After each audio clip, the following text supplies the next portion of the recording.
candy, chocolate, licorice, cola. And don't forget the movie, my purple pal.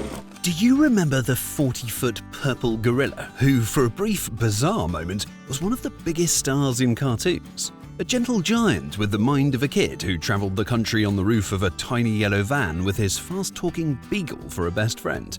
Well, this is the story of how Grapeape became a 1970s icon and why he disappeared from the spotlight almost as fast as he showed up.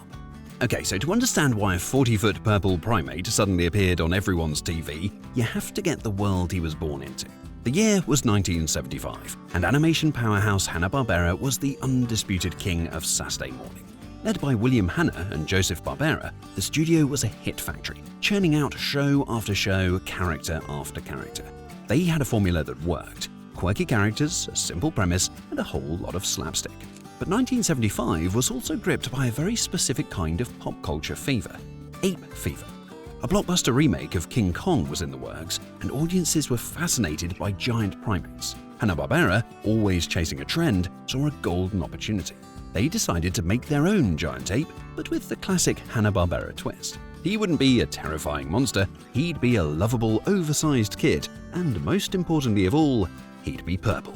And so, the Great Grape Ape Show was born. It debuted on ABC on September 6, 1975, and not on its own, but as part of the Tom and Jerry Grape Ape Show.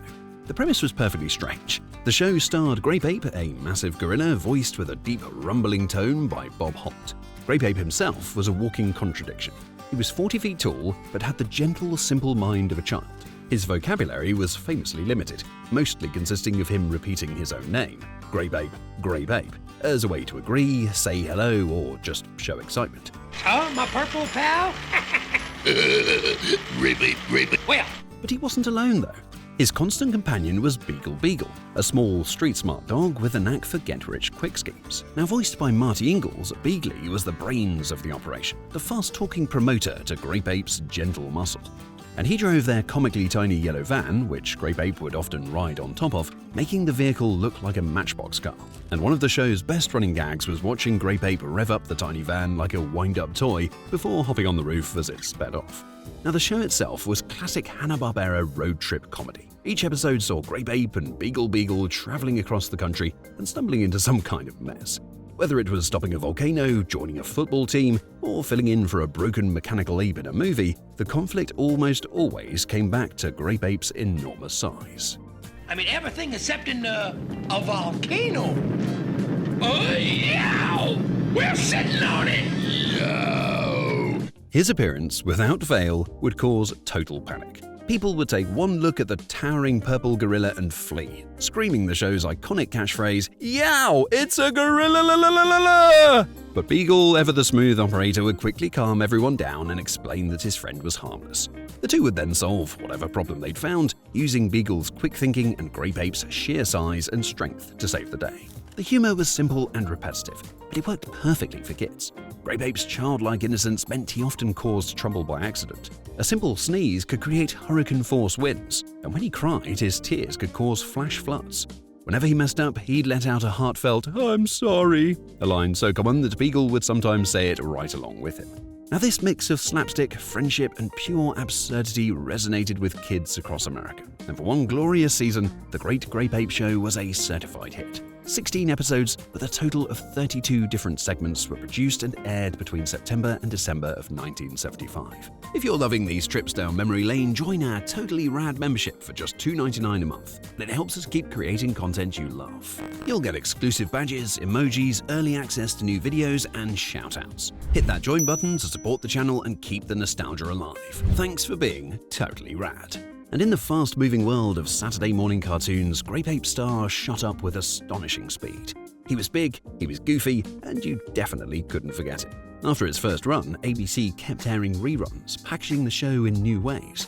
It became part of the Tom and Jerry Grapeape Mumbly Show for the 1976-77 season, and by 1977, the Great Grape Ape Show finally got its own half-hour slot on Sunday mornings.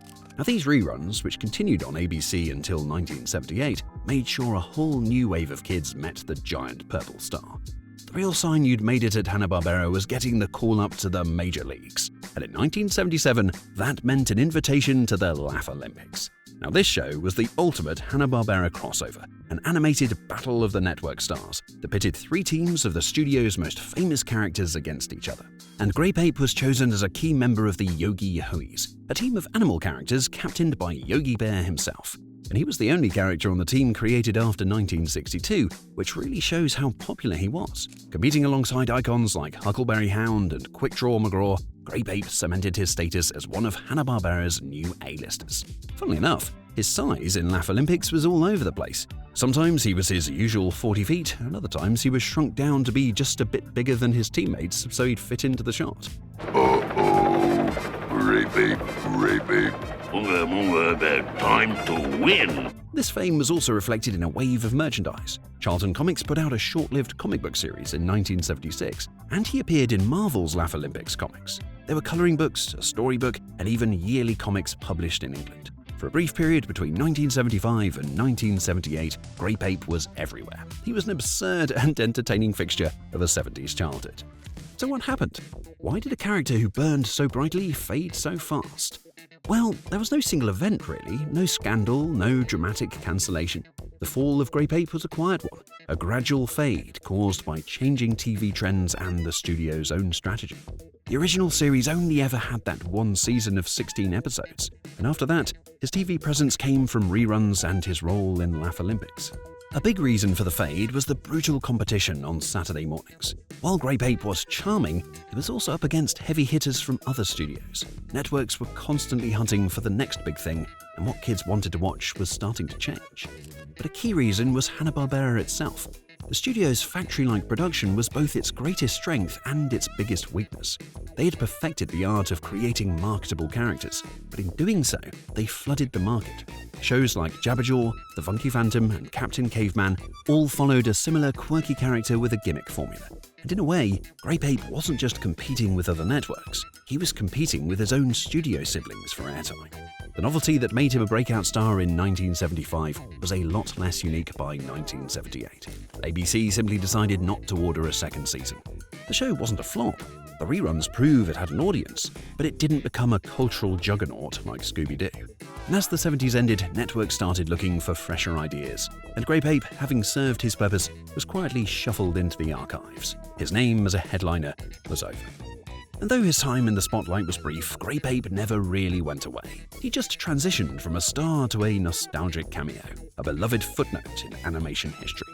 Throughout the 80s and 90s, he would pop up in reruns on cable channels like Boomerang, keeping the memory alive for a new generation.